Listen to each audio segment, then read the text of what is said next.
Would you spend a little teeny bit more to have better access to conservation, to wild spaces, to places where you can recreate and experience the wonderful beauty of Iowa's countryside? Well, you got a chance to do that in the upcoming election. We're going to talk with Mark Langen about that when we kick off the Fallon Forum in a couple minutes. From the RE/MAX Real Estate Concept Studios, this is Webcast One Live. Ed Fallon here, folks. Gateway Market and Cafe is your locally owned source for specialty groceries. Enjoy chef-crafted, prepared foods, artisan baked goods, organic produce, specialty cheeses, and hand-selected wines and craft beer.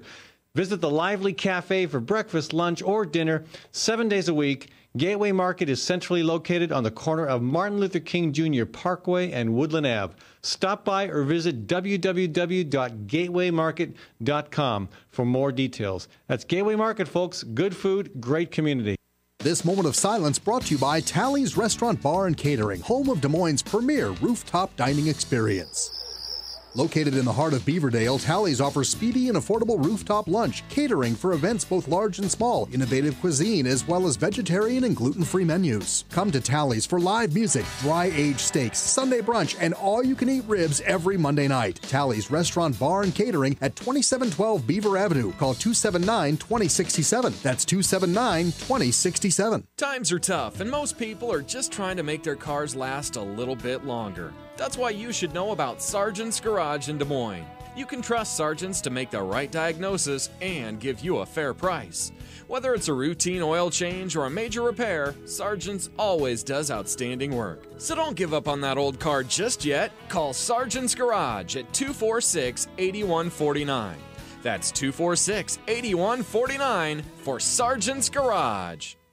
Open Sesame is Des Moines' premier Lebanese cafe. This month, Open Sesame is offering an unbeatable lunch special on Monday and Tuesdays. Mention the Fallon Forum when you order anything on Open Sesame's delicious lunch menu and get the second item for half price. That's right, buy one, get one for half price. Open Sesame's pita wraps, salads, soup, and mouth-watering Mideastern specialties will have you and your dining partner coming back again and again. Open Sesame at 313 East Locust Street in Des Moines' historic East Village. From the RE/MAX Real Estate Concept Studios, this is Webcast One Live.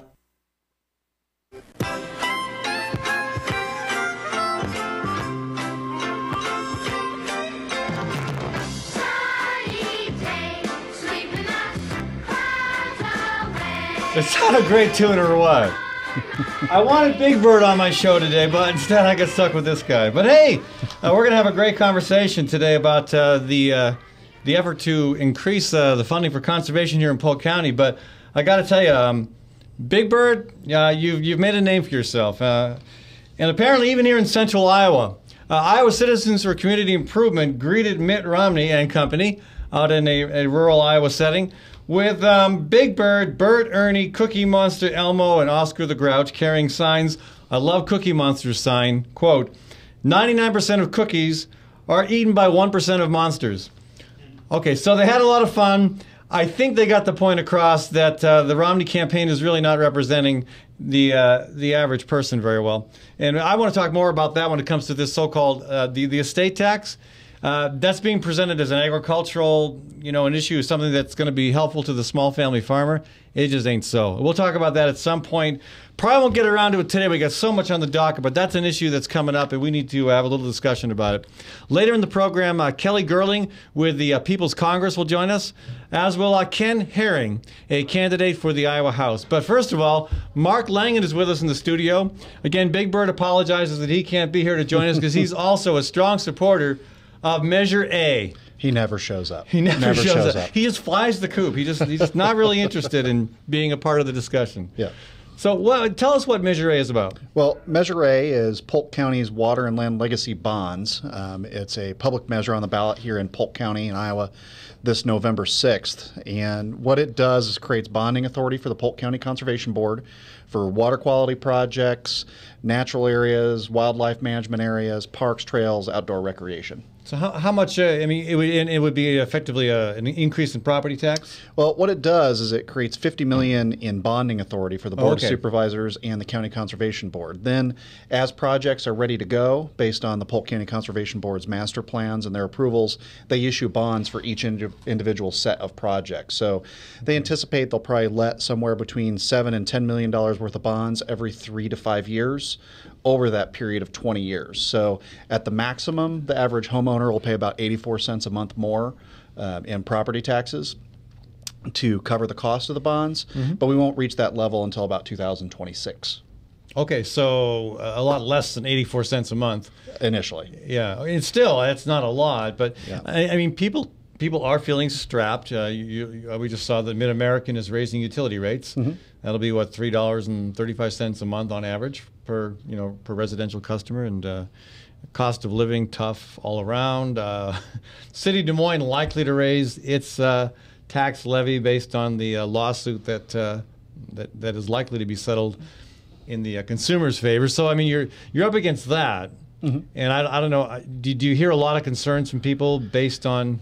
I mean, folks like to hunt, they like to fish, they like to canoe, they like the recreational opportunities we have in Polk County, but then they look at that property tax line and they think, well, can we afford it? Right. Can I afford it? Well, and it's a lot more than just recreation. I mean, there's kind of two things. I mean, one, Iowa State University just released a new study, Professor Otto up at Iowa State, showing the economic benefits of conservation and outdoor recreation. There's about $3 billion in economic activity generated by outdoor recreation in Iowa per year, over 31,000 jobs statewide. 31,000, statewide, okay. Statewide. Now, here in Polk County, estimated the bond referendum would generate about $23 million in construction spending and new jobs that would be going for doing horizontal and vertical infrastructure, land acquisition, water quality projects at Easter Lake, Thomas Mitchell, Chautauqua Bottoms. There's definite job creation benefits from investing in the outdoors. Now, when voters understand that this is more than just recreation, it's also about water quality and protecting the Des Moines and Raccoon River, there's those tributaries, providing greenways and drinking buffers water. for safe drinking water. I mean, folks understand that that's kind of a core purpose of government. Right. You know, we can't do much else unless we have a good, clean source of drinking water. And the Des Moines Water Works is facing increasing problems over time with the source of their water supply. Well, it's hard to know what the new climate era is going to bring us here in Iowa. We saw several years of way above average precipitation, flooding, lots of snow, and this year has been very warm, very dry, and less humid than usual too. And the forecast for that to continue is likely what the scenario we're looking at. So. Yeah, we may be strapped for water, and I think any attempt to try to find a way to conserve it would be helpful. But how exactly will this initiative help conserve water? I wouldn't say it's to conserve water; it's to protect the quality of the water in the water supply. So, when you look at, and I'll talk about it in the context of trails. So a lot of the trail development that we do in Polk County and throughout central Iowa is along rivers and streams. And when you put in a trail, there are buffer areas that are put alongside it, that are kept in green space, so that when water runs off and is flowing across the landscape, it gets filtered. Also, it gets the public outdoors. It builds public support for those green and open spaces. So you get that public buy-in on those tributaries. So that's just one way that trails in themselves improve water quality. And some of that work has to happen on private lands. Not very much. Most of the greenway areas would be acquired by public entities. So funds from the bond measure would be allowed to use for doing land acquisitions here in Polk County from willing sellers, and they would then be able to put greenways in and trails, parks, other recreational So there wouldn't be areas. any attempt to try to supplement, for example, some of the conservation work that is funded by the federal government. Grass waterways, buffer strips. Terracing, those sort of things. There wouldn't be any effort to enhance those on private property. Correct. So since it's bonds, they can only be used for projects in areas that are managed by the Polk County Conservation Board. So they can't use the money for staffing or administration, and they can't use it as grants out to other entities. Now they do 28E agreements with cities and other government entities. They don't do much that's not in partnership with other sources of funding, whether they're grant funds, state, federal, city dollars. So, some folks have concern that okay, you enact an additional tax and government will just swallow it up. But you're saying there's an actual provision in the measure that would make it illegal for the county government to use it for staffing. Yeah, so state law says. Oh, it's a state law. Okay, right. The County Conservation Board system has the authority to bond if the boards of supervisors give them that authority. And the bonds are limited just by their nature and tax law that they can only be used for capital improvements. Right. And that provision has been in the code for a long time. But the other provision, I suspect, was just added when the Iowa Water and Land Legacy Initiative was passed, correct? No, that was in there as well? Yeah, that's the County Conservation Board system has been around since the 50s. I think I would have memorized the Iowa Code after 14 years, but I guess not. Okay. No, so Section 350 of the state code is dealing with the County Conservation Board system. And Big Bird never would have known the actual code section. Absolutely, I spent a little time up there as well. Yeah. Okay. So that should be reassuring to some people who fear that this will go into a big government hole. So it's specifically earmarked for capital improvements. Now, another concern some folks might mention, land acquisition. And I know the Shashaqua River Bottoms is a fantastic park. It's what, 8,000 acres? Just over 7,000. 7,000 acres, and it's land that is hard to farm. I mean, in a good year, maybe this would have been a great year to farm that land, but for several years it would have been impossible to farm it. So there are natural incentives to try to, for farmers to sell that land. But you do hear complaints once in a while saying, well, I'd like to buy that land myself, says one farmer to another, but I can't compete with the price that the Polk County Conservation Board is able to offer. And what do you say to that concern that this makes it more difficult for private landowners to compete for the purchase of land when that land comes available? Well, I mean, there's going to be a certain amount that goes into large land acquisitions, like additions to Chautauqua Bottoms or out at Jester Park or some of those things. Most of the acquisition will occur in what we were talking about before, in greenway areas along rivers and streams. These are mostly floodplains. They're not terribly well farmed. From a taxpayer standpoint, I think it's a good investment as far as where we target those public land acquisitions. Otherwise, those areas are just ripe for crop insurance payouts on a regular basis. I mean, we've had 15 major national disasters declared in Iowa in the last 20 years related to flooding. Wow. Is that many? Yeah. Wow. So, I mean, I think it's still a good investment when it comes to public lands. We're concerned. I mean, Iowa's 49th out of 50 states as far as the percentage of public lands that we have. Yeah. Almost 90% of the acres in the state of Iowa are in some sort of farm production at this point. So it's a small number. We are a rural state, obviously, and we think of ourselves, in being rural, we think of ourselves as having lots of open space. But you're right. I mean, agriculture is a form of land development. I'm not saying it's bad. It's just reality. It is a type of development. And when you look at all the land that is developed in Iowa, whether it's in agriculture or some type of human development, residential, commercial, industrial, whatnot, we are. I thought we were 50th. We're 49th. Rhode Island's behind us. Really? Well, they're so darn small. Yeah. They shouldn't even be a state. I mean, come on. All right. Folks, we're talking with Mark Langen here today on the Fallon Forum. Mark is with the Polk County's the Polk County Polk County Water Land Legacy Bond. Bond. There we go. I knew there was a word I was missing. Can't you make it easier on us? Like simplify it somehow? Just polkvotesyes.com. Polkvotesyes.com. All right. So I do want to, you're welcome to call in and join the conversation, folks. It's 244-0077 if you've got a comment or a question. 244-0077. I want to remind folks, too, that normally Brother Trucker kicks off this program, but I couldn't resist sticking Sesame Street in there, given the news that CCI made today with their interesting protest. I want to thank our sponsors as well, the Sierra Club, the Iowa chapter of the Sierra Club, and also Physicians for Social Responsibility. This segment of the program is sponsored by Gateway Market, and Gateway's at 20th and Woodland in downtown Des Moines. And again, if you'd like to join the conversation, you may, 244-0077, or toll free, it's 855-244-0077. Mark, if you got a second there, throw on your headset, and we'll go to line one. Hello, Leonard. Welcome to the show. You were talking about Chautauqua. A few years ago, the grandkids and I went out canoeing to Chautauqua. Right. And it turns out that some group of clowns were out there training their hunting doggies by using shotguns with live ammunition. And one of these idiots came up to me and said, "You want to be very careful canoeing around here today because we're firing guns with live ammunition." And I said, "You're in a damn county park. Get real." And it turns out it's legal.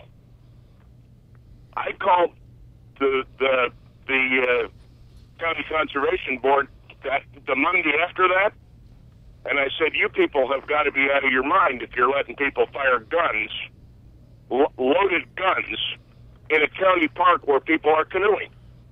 What do we do about that?" Well, I know I've hunted in the Shashaqua bottoms, not with a shotgun, but with a bow and arrow, and it's a good hunting season too. This was during the summer.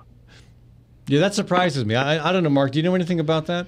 Yeah, out at Chautauqua Bottoms, they're actually in the process of developing a pond that'll specially be for training sporting field dogs, for retrieval and those sorts of things, to specifically address that issue. Well, but yes, it is an area used for training for field dogs, for sure. One of my questions would be, if you're training your doggies, is there some reason you have to use shotguns that actually fire pellets?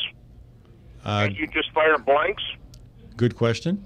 That I don't know the answer to. Yeah. I mean, I never got hit with a blank, but someone who's firing a shotgun that's actually loaded with shot, especially when I'm out there in a canoe with my grandkids, that kind of scares me. Yeah, it's a good point, Leonard. I desire to be ventilated. I understand the National Guard is trying to assassinate Fallon, but I'm going to avoid canoeing with him in the future. Right, well, get in line. Leonard, thanks for the call. Thanks. Bye-bye. It is a very good point, and it's kind of tangential to our discussion today, but maybe if there's any connection at all, we could say that improving this will increase both the quantity and quality of recreational opportunities here in Polk County, so that you've got places where some folks who want to train their dogs can do that without getting in the way of the folks who want to take their grandkids for a canoe ride. Yeah, and the one sad thing out at Chautauqua right now is there's no place to canoe. It's all dry. Oh, that's right. Pretty much all those oxbows are completely dried up right now. I did canoe there, I think, last year, and it was full of water. Right. Yeah. Yeah, those oxbows that go up near the ranger's home and the longhouse, bone dry down to the ground. Nothing we can do that with any public measure. No. Okay. So any idea how this is polling? Well, we polled back in late June, early July, and found pretty broad public support for this, particularly if voters understood the basic cost at 84 cents a month for most homeowners, and that it had a lot to do with water quality projects. We found support up over 67%. Really? When we asked voters as far as the kind of different purposes of the County Conservation Board, the things that they do on a day-to-day, year-to-year basis, over 80% support for what the Polk County Conservation Board does. So people understand the benefits. And will they understand the importance of flipping over the ballot? Now, in this effort, we probably have Bob Vanderplas to thank, because Bob's encouraging people to flip over the ballot, to do the wrong thing, of course. But there's a number of folks encouraging people to flip over the ballot. That's right. And the pro-justice system folks who don't want to see the Supreme Court meddled with the way Vanderplas is doing it also are encouraging people to turn over the ballot. So that will probably help, I would think, because I'm guessing that the more people will take the time to read the measure, the more support you're going to have at the polls. Yeah, I think so too. I mean, we have a pretty well-funded campaign. We're working with a lot of grassroots nonprofit organizations here in Polk County: Pheasants Forever, Iowa Natural Heritage Foundation, a lot of the bicycle groups, and recreational activists, folks from the Soil and Water Conservation District, and there's all kinds of folks involved on a volunteer basis that are helping us get the word out. And, so some of this will go to bicycle trails? Yes. Okay, well, I'll drop my opposition. I'm with you now. I was with you before. Hiking, biking, and off-road trails as well. All right, good stuff. Yeah. Is there any organized opposition? Not at this point. Not at this point. Trying to see what might happen there. Not Farm Bureau is not opposed? Not at this point. All right. Well, they probably. I mean, understand too. The voting is already starting. People have been voting for the past 2 weeks. The election is on. We have to get over the fact that there is an election day. There's an election month or more in Iowa, and it's even longer in some other states, shorter in some. But yeah, it's election season. And I think from my point of view, the sooner it's over, the better. I've kind of had my fill of it. But Mark, thanks so much. Folks, Mark Langen with the Polk County Land and Water Bond. Measure A on the ballot here in Polk County. If you're not in Polk County, just wish you were. Or you can talk with your county supervisors about trying to get something similar accomplished. There's no reason any other county can't do the same thing. And I think counties everywhere in the state would benefit from doing the same thing, because Iowa ranking 49th out of 50 in terms of the amount of land available for public purposes. We could do better than that. So this is a great start, and I commend you, Mark. Hey, thanks, Ed. All right. Folks, I want to thank Gateway Market, one of our sponsors. I'm glad I have a neighborhood grocery store, because I woke up this morning ready to hop on my bike, flat tire. And that's why my bike is not here in the studio today, because I think my bike would probably support your initiative. So flat tires, unfortunately, I'm only, I love the location of Gateway. I mean, for the entire Sherman Hill neighborhood, for the Woodland area, and for downtown, it's right there. And this is dry skin season. I'd never bought lotion at Gateway before. I found some really good stuff. Actually, I got a little bit more intimately connected with their cosmetic section. So in addition to that, of course, they've got a lot of great local stuff from dairy, meat farmers, vegetables, fruits. So check them out, folks. Gateway Market at 20th and Woodland in downtown Des Moines. We'll be back in a few minutes. Kelly Gerling is going to join us about the People's Congress. From the RE/MAX Real Estate Concept Studios, this is Webcast One Live. Tim Reynolds with Reynolds Energy Solutions will give you a comprehensive energy audit that will cost you nothing. Tim will identify the many ways in which you can reduce energy use while saving money. Ed Fallon had Tim over for an audit last month and was amazed at how much energy was going through the roof, the doors, and the windows. So, before the cold winds of winter blow, give Tim a call at 515-802-2801. That's 515-802-2801. Tim Reynolds with Reynolds Energy Solutions will give you a comprehensive energy audit that will cost you nothing. Tim will identify the many ways in which you can reduce energy use while saving money. Ed Fallon had Tim over for an audit last month and was amazed at how much energy was going through the roof, the doors, and the windows. So, before the cold winds of winter blow, give Tim a call at 515-802-2801. That's 515-802-2801. With warm weather finally here, it's time to think about upgrading the efficiency of your furnace and air conditioner. Leonard Tinker Heating and Cooling has provided honest, competent service for over 20 years. Whether it's your home or business, for repair work or to install a more energy-efficient furnace or air conditioner, call Leonard Tinker at 263-0422. That's 263-0422. For honest, competent heating and cooling service, call Leonard Tinker at 263-0422.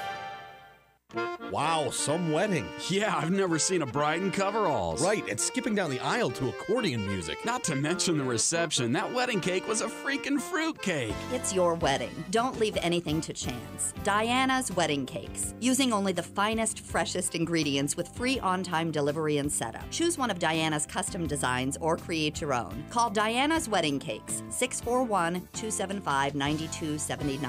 That's 641-275-9279. Well, hi, I'm Rob Spearman. I'm a broker-owner of RE/MAX Real Estate Concepts in Des Moines, Iowa. Give us a call if you're looking at buying or selling a home, or if you're having trouble on your mortgage payments or looking to purchase foreclosures. We have the agents to help you, experienced, outstanding agents. Our office number is 515-276-2872. Or if you'd like to look at homes, go to our website, homeconnectusa.com.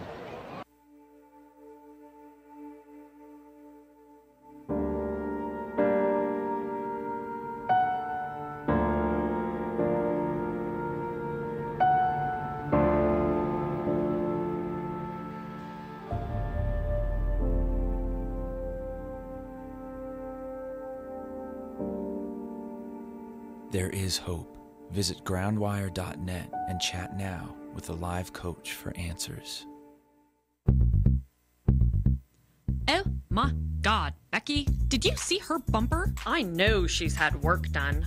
Just last week, she had dimples and stuff all over, and now look. Yeah, dimples and stuff. Yeah.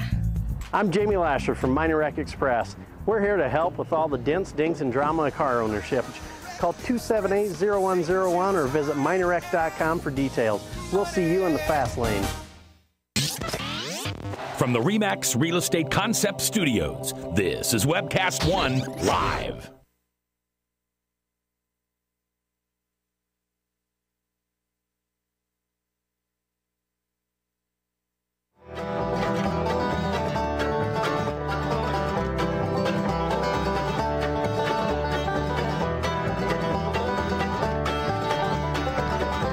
That is,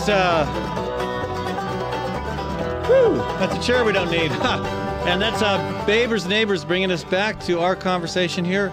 This segment of the program sponsored by Reynolds Energy Solutions. And if you haven't got yourself an energy audit yet, you ought to do that, because Tim will do that for free, and you will learn so much that you'll think, why did I not do this sooner? And actually, if you have done one already, new program. And he is so thorough that he will find stuff that might not have been found in that first audit if you have already had one done. Okay, we're going to talk with Ken Herring later in the program. Ken is the Democratic candidate for the State House in Adel in Dallas County. I invited him and his opponent, Ralph Watts, on for a conversation, but Ralph declined, which surprised me because Ralph has been on the show before. Ralph and I don't agree on much, but we get along just fine. So I was disappointed and surprised. We'll have Ken on. Interestingly, I've had a similar thing happen in the other direction. I'll have a Republican candidate on the show later this week on Friday, whose Democratic opponent declined to come on the show. Or at least I consider it a decline when you don't respond to an email message or 2 phone calls. We'll call that decline. Anyway, in the meantime, we're going to go to our phone line, or maybe our Skype line, if we can pull it off, with Kelly Gerling. Kelly is joining us, I believe, from Seattle, Washington.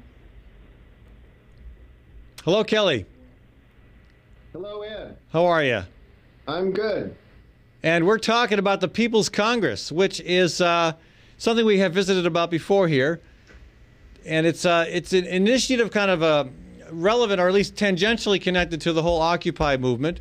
But tell us, in a nutshell, what the People's Congress is about, and then we can maybe discuss a little bit, give a back and forth on an update of what's going on. Sure, I'd be happy to. The People's Congress. Uh-oh. Can you see me? We see a very, very cute little icon that could be you or anyone else. So I don't know if that's going to work. Maddie, we might need to go to a phone line. Okay, we're going to... Kelly. I just switched cameras. Let me see if it will work again. Okay. Nope, we're just going to... we're going to give you a call right back, Kelly, and have you join us that way, okay? I think the camera's working again, but... All right, there we go. Okay. So, People's Congress, what is it? Well, the People's Congress at peoplescongress.org is a startup organization whose purpose is to create a means by which the American people can modify or alter our government, which is our right to do. It's the right of all people to do. Any one people can alter their government by the majority deciding that they want to restructure it. In the case of the United States, we have a constitution. We've had 27 amendments. And it's important for the American people to realize that they can create, join an entity, a body of people, an organization whose purpose is to represent the American people to alter our government by majority vote. So the side of the Democratic majority can prevail to fix the government in ways that are deeply rooted in the Constitution, because we believe the flaws of our government, the unpopularity of Congress, right, problems with the Electoral College, are rooted in easily correctable mistakes. Okay, so why not try to elect people who will correct those mistakes through the existing process? I mean, what you're saying is to basically try to bypass Congress through a citizen initiative. Do I hear that right? Well, it's not exactly bypassing Congress. So there are basic questions that the American people have not faced for a long time, Ed. One of those questions is, who is sovereign? There are only 3 possibilities. The government can be sovereign, the Constitution can be sovereign, or the people can be sovereign. And by sovereign, you mean the ultimate, the final word, the ultimate authority. Yeah, the ultimate authority is a perfect phrase, Ed. Okay. For who is sovereign, and it can be only one. You can't have the government and the people being sovereign. It's if Lincoln did not say we want to have a government of the government, by the government, for the government. It's of the people and by the people and for the people. And so the mechanism for that, the forgotten mechanism, is the referendum to alter our Constitution in any way we see fit so we can go forward and deal with the very good question you asked, which is why not just elect good people to Congress? Right, but the referendum process you're talking about is designed to be very, very difficult. So how do you manage those difficulties in such a way as to accomplish that goal? Well, the referendum process, by its very nature, inherently is not difficult. A People's Congress or a People's Assembly or a Citizens' Assembly draws up amendments, proposes them to the people vote up or down by majority vote, yes or no, and the issue is settled. Okay, so who gets to be in the People's Congress? That's a foundational question, I guess. Well, it is. If the American people got on board with this idea, there are a number of ways to do it. We could elect representatives to the People's Congress. Let's say a man and a woman from each congressional district. We'd have 870 members. The problem, and that's possible. The problem with that is money in our current system is not outlawed. Public funding is not given to all candidates. Therefore, the process is not fair. It's skewed. But I don't. I mean, right now we have one person from every congressional district in the country, 435 districts, two senators from every state. You throw out a number that I'm not familiar with, 800 and something, and you said something about a man and a woman from each congressional district. Yeah, when you say we, you're referring to we have an existing Congress, which is structured by the 1787 Constitution, America's second Constitution. That existing Congress with 2 representatives from each state and 1 representative from each congressional district is flawed and corrupt and unfixable by Article 5. It is unfixable by Congress itself. It is unfixable by the Supreme Court or the presidency. And the reason for that is it's bought. Oh, yeah? I don't think anybody's going to... Yes. People on the left and right would agree with what you just said. The issue is there's way too much money in politics. It comes from sources that have a vested interest, and they're going to make sure that the folks who are going to do their bidding are ultimately the ones in charge in Washington. Well, yes, and that's a necessary problem to solve, but it's not sufficient. Our House of Representations is not of Representatives is not a proportional system. The Senate is grossly disproportional because California has 2 representatives. 2 senators. And Wyoming has 2 senators. And California has 38 million people, and Wyoming has 500,000 people. But the wisdom of that is that this is a federation, that each state has some autonomy. I mean, we have less than we used to, maybe less than we should, some would argue. But the structure of the U.S. Senate allows for some balance where those smaller states, those less populous states, more rural states like us, have a more fair, have a more opportunity to have our voices heard, with the big states dominating the U.S. House. Yes, well, as I said, the House of Representatives needs to be proportional. We need a multi-party system like Sweden or New Zealand or Scotland or Germany or many other countries. We don't have that. So, and that's one thing the Democrats and Republicans are united in, is opposing that. Well, of course they are. They want to keep the power. They want to keep the gravy train going for themselves as lobbyists when they get out of office and so forth. But let's go back to what you said about the wisdom of disproportionate representation for small states. I'm afraid, Ed, that this wisdom is lost on the 86% of the American people who disapprove of Congress, and I guess and lost on the idea that the Senate continually blocks good popular legislation over and over and over again. So the solution to that is to recognize that... But that's the filibuster doing that more than anything. No, it's not. Well, yes, it's the filibuster. The 60% majority. And the smaller states representing a majority still only constitute 1/3 of the people. So we have minority rule, and from our point of view at the People's Congress, any minority rule is illegitimate. The legitimate rule, the legitimate authority is the Democratic majority. That's a single number. That number is 50% plus one. Okay, but again, you're talking about a country without the structure that we have, where states have some autonomy, some unique standing, and some equality in the playing field when they go to Washington D.C. to represent our interests against interests of other parts of the country. Well, Ed, you just said three things. You said equality. You said you said equality, and you said an equal standing, and it's simply not fair when one voter has more representation than another voter. A voter for Senate in Wyoming has 70 times, roughly, it might be 68 times the representation in the Senate with the Senate's veto as a voter in California. So our point of view is that the structure that you say is wise, the structure that 86% of the American people don't like in terms of results, is the structure that the American people need to change. Now, you and I may differ. Our point of view is that there's a simple way to settle the matter. Okay.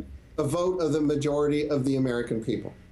Okay, and that's where the People's Congress comes in, and again, we got off on a bit of a tangent there, and it's an interesting one, and it's one that you'll find people arguing about a lot, with probably more folks on my side in the smaller states and more folks on your side in the larger states, but the deeper issue is you envision a People's Congress with a man and a woman from each congressional district for what, a total of 870 members. Well, that's one option, and however it was structured, it would be up to the People's Congress members to decide ultimately when the People's Congress has a sufficient number of people. But let's suppose that a citizens' assembly sponsored by the People's Congress was created. Let's suppose we had one person or two people from each congressional district, so we had geographical representation.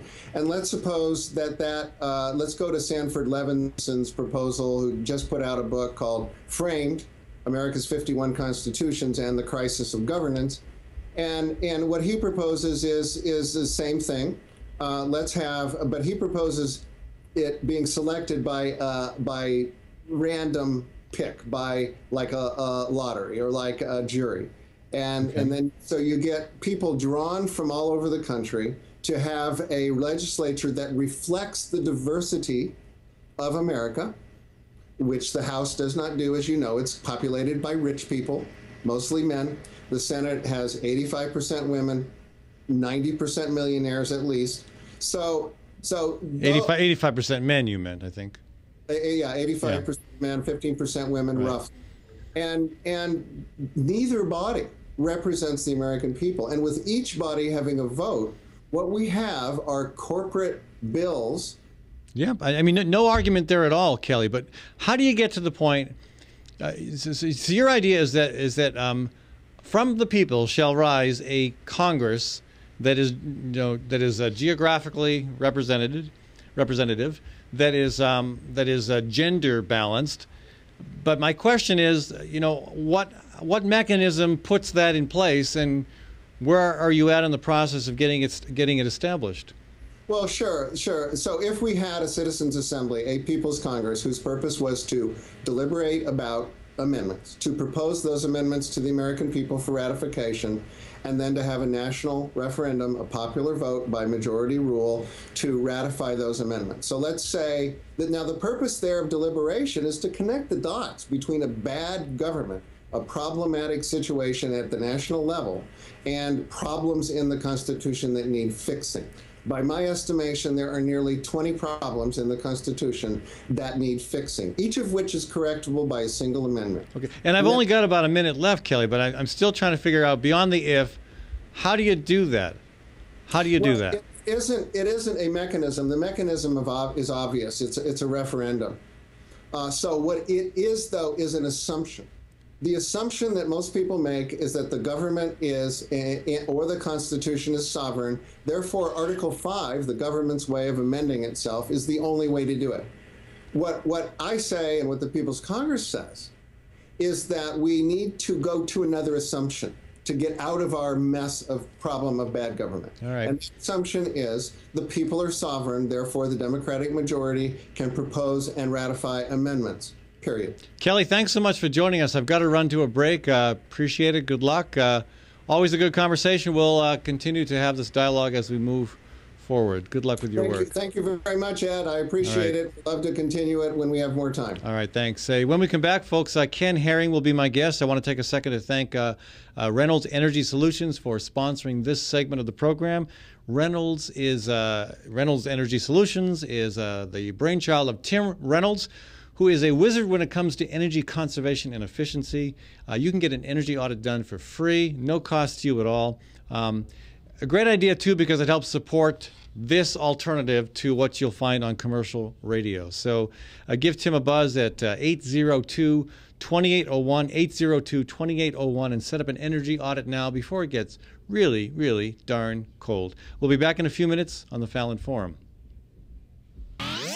From the RE/MAX Real Estate Concept Studios, this is Webcast One Live.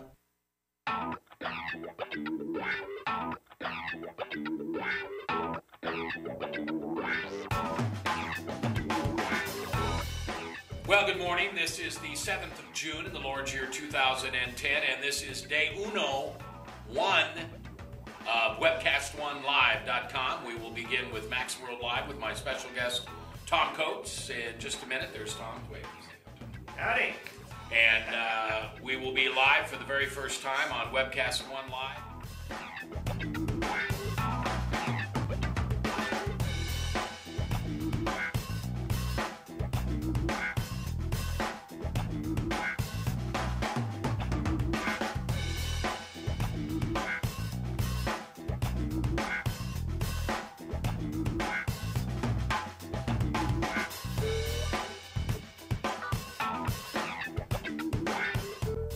Someday we're going to look back on this and say, gosh, remember that old day in history? Wonder where Walter Cronkite was. He must have been around hanging there too. But actually, it's the beginning of Webcast One Live. And thank you for listening. Thanks, Rob Spearman, and everybody who's put together this project together. And we're ready to go live now. So thanks for listening to MaxWorldLive.com.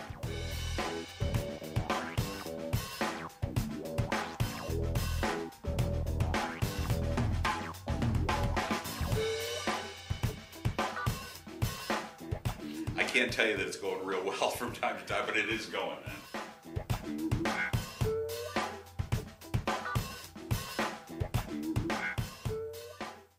Hi, folks. It's Ed Fallon here. Proof Restaurant at 13th and Locust. You've probably been there for their award-winning, nationally recognized lunch specials. Well, now Proof is open Thursdays and Fridays for supper. And here's where the chefs really get creative. Let me tell you, they're like artists, okay? I've been there, and it is one of the best meals I have had in Des Moines. I've heard that from other people. You got to check it out. Proof for supper, Thursdays and Fridays, and also the second Saturday of the month.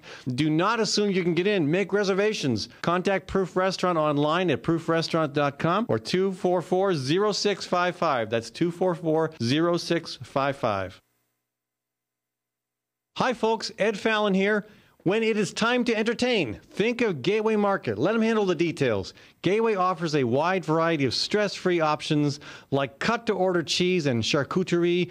There's a delicious olive bar and a wide variety of chef-prepared dips and spreads. Or let the catering team take care of the entire event, right down to the wine and beer pairings. The expert floral designers can even customize the perfect centerpieces. So stop by or visit Gateway Market for more information. Gateway is at Woodland and ML King in downtown Des Moines. Good food, great entertaining. Nestled in the heart of downtown, Ritual Cafe is one of Des Moines' most unique places, offering a wide variety of coffee and tea.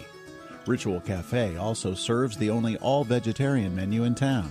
And Ritual Cafe is a cultural hub for artists and musicians, with a performance stage hosting local, national, and international talent. Make Ritual Cafe a part of your daily ritual. On 13th Street between Locust and Grand in downtown Des Moines. And check out ritualcafe.com. I love driving to Newton to see the races. Me too, but I only have to drive across town. You live in Newton? Yep, Newton's got small town charm and it's close to Des Moines. I love the safe, friendly neighborhoods and family-owned businesses. And Newton's wind energy industry is really taking off. How'd you find your home? Dan Kelly with First Choice Realty. And Dan helped me find my office too. Next time, instead of just speeding by, I'll stop in and check out Newton. Why don't you check out Newton? Call Dan Kelly at 641-521-9260 or Dan Kelly at mchsi.com. From the RE/MAX Real Estate Concept Studios, this is Webcast One Live.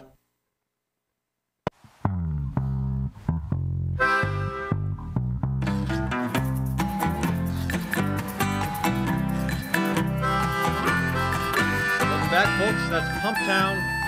And this segment of the program is sponsored by Proof Restaurant. I want to thank everybody who has taken the time to listen to our conversation so far and encourage you to call in and add your voice to the dialogue at 244-0077, 244-0077. Sounds like a secret agent, doesn't it? Yeah, it does a little bit. And I also want to encourage you to do your part to help keep this alternative moving forward. Right now, folks, you go to the commercial radio dial and you're going to find, other than public radio, you will find pretty much right-wing talk. And it ain't right that there's no balance on the airways, but compliments of the deregulation bill of the 1990s, that's what we're dealing with. So we are creating a new world where you can have balanced conversations. Conversations that and in my case, I invite plenty of Republicans on the show as well. Bradshaw is also on 1:30 to 2:30 every day on here in the Webcast One Live studio. Go to my website. If you're a business, let me help promote your business. Be providing you're locally owned and doing good work. If you're an organization that believes in the issues we talk about, talk with me about helping to sponsor this program. And if you're an individual who just wants to be a friend of the Fallon Forum, you can do that for $30 a month and sponsor an entire program. Or if you want to do something less than that or more than that, you can do that as well. Just go to fallonforum.com and click on support. So, Ken, welcome to the show. Yeah, thank you. Ken is a candidate for the Iowa House in mostly Dallas County, a little bit of Polk County. Yep. And I've actually had your opponent on my program a couple times, Ralph Watts, who I served with.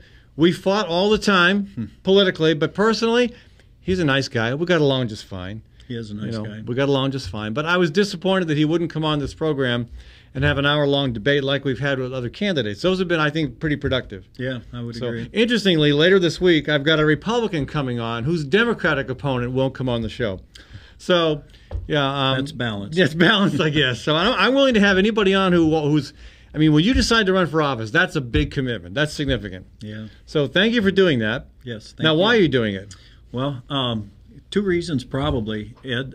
Number one, my last 10 years, I've had a career with the Department of Natural Resources. I really did enjoy public service. I had a job, however, it was to die for. One of those career idyllic jobs where you couldn't wait to get up in the morning and go to work. Oh my gosh, it was fun.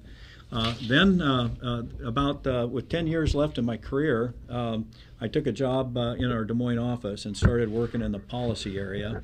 At the request of one of my bosses, he had the hard talk with me that your life in the field as a wildlife biologist can be really fun, and you can do lots of good things. You'll know people. At the end of your career, you'll be proud. But he said you will not have the impact as if you get into public policy. So my last 10 years, I did that. I stepped up. My last 6 years, I actually worked a lot with legislators, with conservation leaders around the state, and I loved it.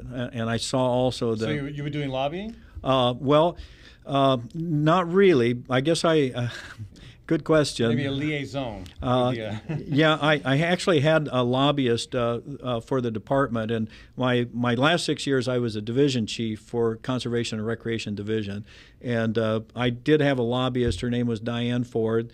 She worked for me, and then I appeared before various committees a lot to promote our program. So I enjoyed the work and got to see firsthand the value and how policy work affects directly the lives of citizens. So that's a big reason. Your opponent is a pretty emphatic climate denier. He doesn't really believe that climate change is, I think he might believe it's happening. It's hard to deny that it's happening, but I know that he's not a fan of doing anything about it. Yeah. So I think you're providing voters quite a distinction there, correct? Yes, I agree, and I've heard the same things about my opponent that he's in a state of denial with climate change. You know, I don't know where that comes from. I just don't. The science is so maybe clear. 30 years with Mid-American Energy. Well, that could be. Of course, I'm reminded that for how many years did folks try to deny that cigarettes cause cancer? For as long as the tobacco companies could get away with it, yeah. So anyway, or we denied that there was any problems associated with standing out in the Nevada desert and watching a nuclear test be detonated. Yeah, you know. So yeah, I mean, but this one we should be beyond that at this point. Well, we should and we need to be, because it's having an effect on our landscape. After I left the DNR, my son and I have a conservation seeding business, and even today I was out in the field with a farmer. Working on some repair of waterways that have been caused, by the increased rainfall and the rapidity and the seriousness of the events that's just occurring. And that is absolutely precisely what I heard the predictions for some of the climate change effects were 10 years ago. Well, let me ask you some of the nuts and bolts questions of campaigning. I mean, the issues, it really is about the issues, but you have to get to the point where you can influence those issues as a legislator. You've got to get through the campaign, obviously.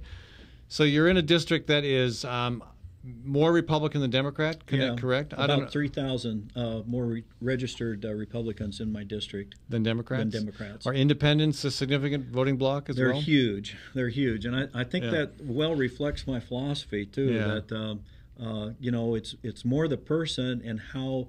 How they approach problems and recognize problems and solve problems, and how they reach across the aisle and collaborate with people. Well, independents are that way for a reason. They're usually not very satisfied with either party, but they often tend to break somewhat evenly, not always, but somewhat evenly. Some go, roughly half go to the Democratic candidate, roughly half to the Republican, but not always. Even within families, that happens. Even within families, sure.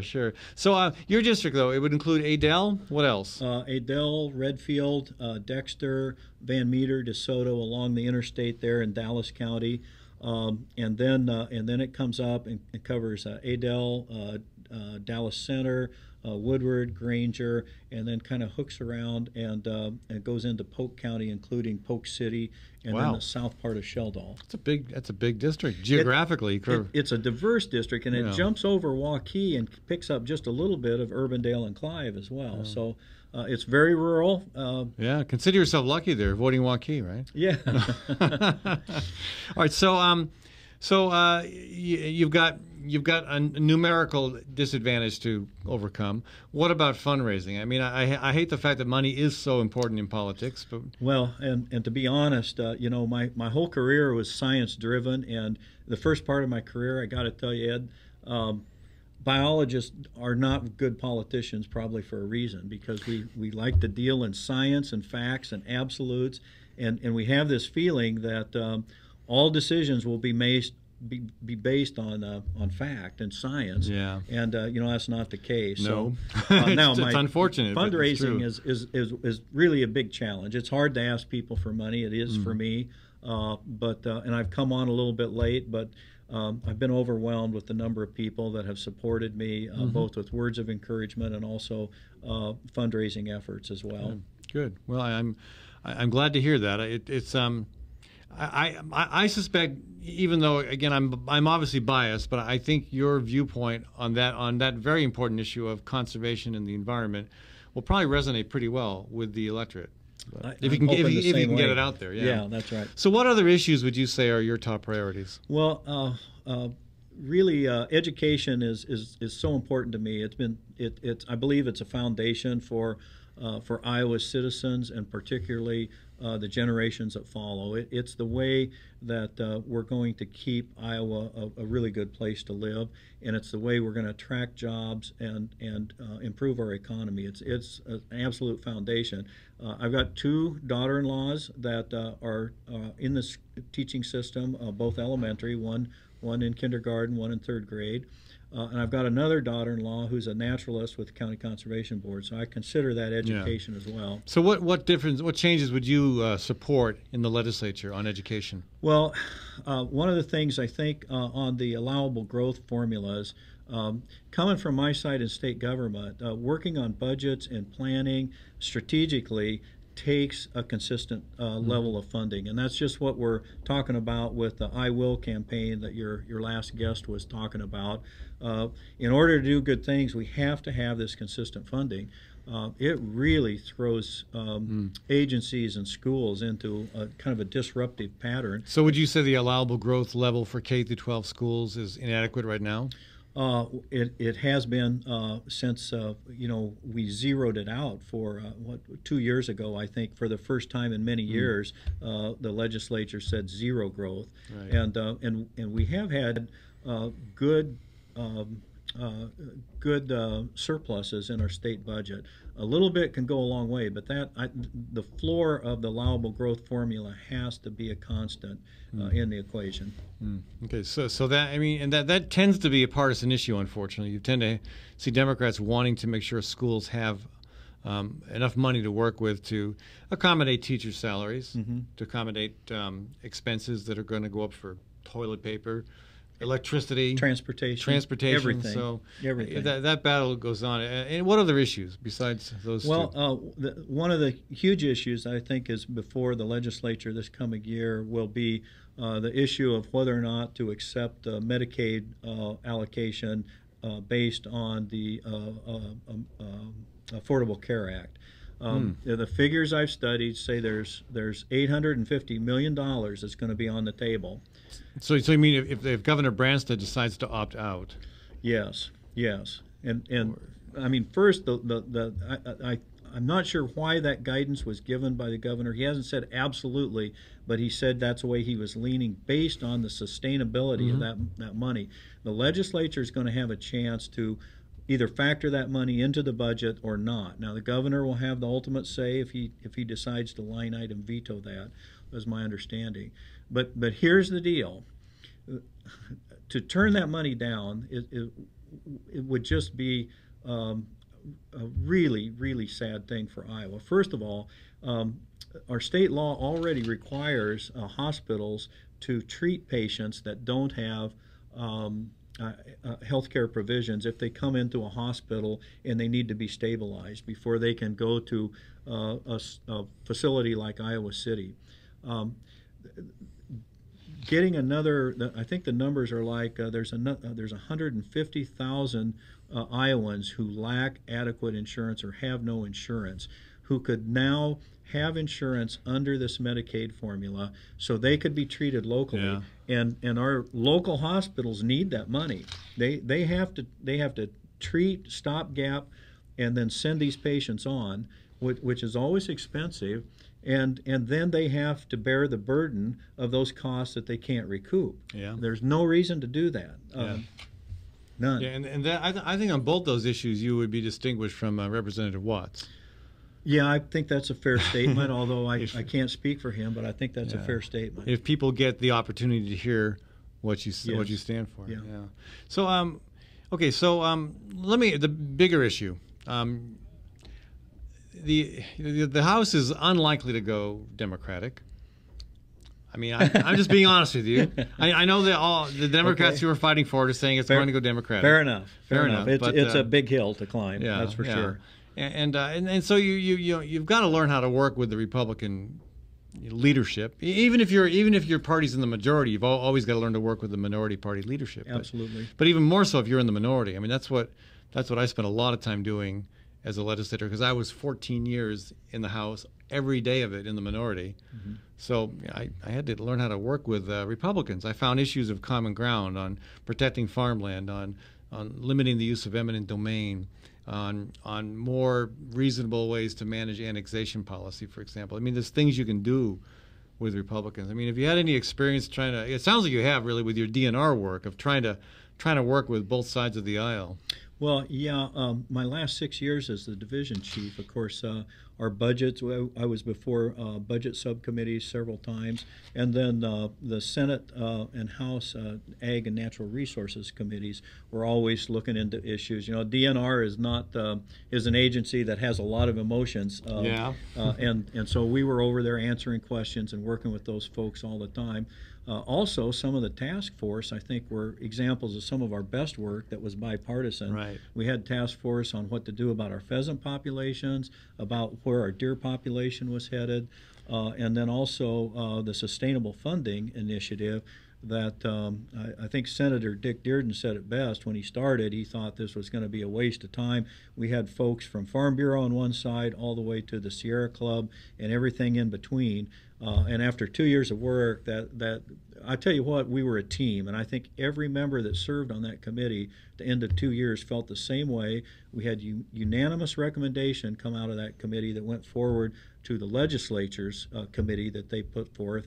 At the end of a year and a half, they had adopted the recommendations that we had put forth almost verbatim. Well, Ken, good luck. I think you'd make a fantastic legislator if you should get in, and I think Ralph would love the free time that he would have to be able to do things that he hasn't been able to do all these years. So good luck with your campaign. Well, thank you so much. Ken Herring, folks, he's the Democratic candidate for the legislative district that includes Adel, Redfield, Dexter, that part of the state, all the way over through Woodward and into Polk City. So good luck with your work. Thank your you. Campaign. Tomorrow, folks, we're going to talk with Nathaniel Baer about nuclear power. Mid-American, speaking of Ralph Watts, has decided to locate a nuclear power plant in either Fremont or Muscatine counties. There is still a really strong likelihood that might not go forward. We'll see what happens, but Nathaniel will be with us tomorrow to talk about that. And on Friday, Republican candidate for the House, Joe Corbin, joins us. He's running in the north and east side of Des Moines, and his Democratic opponent declined to come on and have a debate. So we'll talk with Joe and see where that conversation goes. I do want to thank all of our sponsors, and especially, again, Proof Restaurant. Proof is now open, not just for this, they've been doing this fantastic lunch for a while, of course. So people know about their lunches, but they're open for evening meals. And not just Friday and Saturday anymore, but Wednesday and Thursday as well. And the menu is exquisite. The chefs are so creative. Everything on that menu is fantastic. And I'm going to try my luck with it again this week. And I strongly encourage you, if you do want to go to Proof, you should make reservations. Go to proofrestaurant.com. Make sure you let them know when you're coming in and how many people are in your party, because a very good chance that they will be booked. Also want to point out that we're reestablishing a new feature here, the Fallon Forum freebie, now on my website. The first person who finds, go look under the haystack, the Fallon Forum freebie on my website this week will get a furnace check. That's a free check from Tinker Heating and Cooling. It's a gift market value of about $85. So if you're the first person to find that, you get your furnace checked for free by one of the guys who knows more about this than anybody I know. He's been doing it for 30 years. Heck, he ought to know something about it.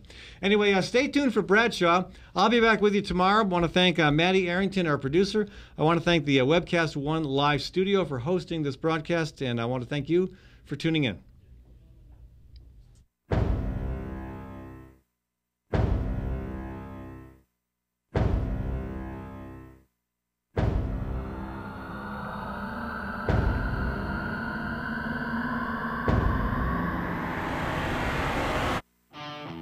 I'm just saying. I'm just saying.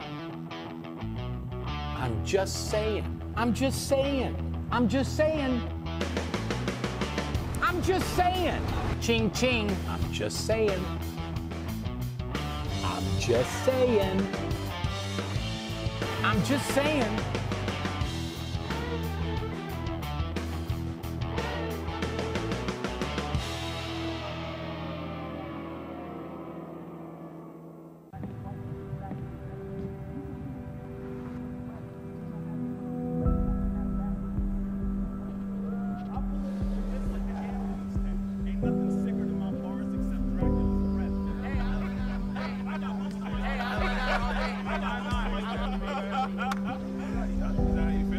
Feeling alone? God knows and He understands. Chat now with someone who cares at groundwire.net. Well, hi, I'm Rob Spearman. I'm a broker-owner of RE/MAX Real Estate Concepts in Des Moines, Iowa. Give us a call if you're looking at buying or selling a home, or if you're having trouble on your mortgage payments or looking to purchase foreclosures. We have the agents to help you, experienced, outstanding agents. Our office number is 515-276-2872. Or if you'd like to look at homes, go to our website, homeconnectusa.com. Hi, I'm J. Michael McCoy, and about 20 years ago, I went to a used car salesman by the name of John Hewitt. He had a little shop over there on North 2nd Avenue called John's Auto Sales, and I bought a car. I found that experience to be one that I had never had before from a used car salesman. He was honest, he was dependable, he had integrity, and he did what he said he was going to do. Well, over the years, between my kids and grandkids, I purchased 7 vehicles from John's Auto Sales. And last month, I asked him to be a sponsor. And he said not only would he like to be a sponsor, but he would offer a $100 tithe for every customer that came and bought a car from him directly to the church of your choice. I can tell you about their huge selection. I can tell you about their years of experience. I can tell you about their honest integrity. But all I really need to tell you is that I bought 7 cars, and you can trust them. John's Auto Sales, 5435 2nd Avenue, Des Moines. You need a good ride when you hit the trail. Trust the man with the cars, and he goes by the name of Big John. Big John. Big John. From the RE/MAX Real Estate Concept Studios, this is Webcast One Live.